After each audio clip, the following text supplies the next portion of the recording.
అందరికీ నమస్కారం. ఈరోజు తుని పట్టణంలో రాజా గ్రౌండ్లో ఆర్ఆర్ నేత్రాలయ మరియు గురు న్యూరో సిబ్బందితో కలిసి భారతీయ జనతా పార్టీ ఉచిత వైద్య శిబిరం ఏర్పాటు చేయడం జరిగింది. సేవా పక్షోత్సవాలలో భాగంగా అనేక సేవా కార్యక్రమాలు చేస్తున్న భారతీయ జనతా పార్టీ తుని పట్టణంలో కూడా వీళ్ళ ఆధ్వర్యంలో ఉచిత వైద్య శిబిరం అలాగే రక్తదాన శిబిరం ఏర్పాటు చేశారు. ఈరోజు ఉదయం రాజా గ్రౌండ్లో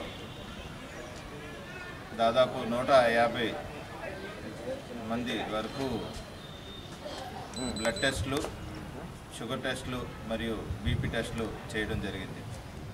అలాగే డాక్టర్ గారు వారికి వైద్య సలహాలు మరియు మందులు పంపిణీ చేయడం జరిగింది.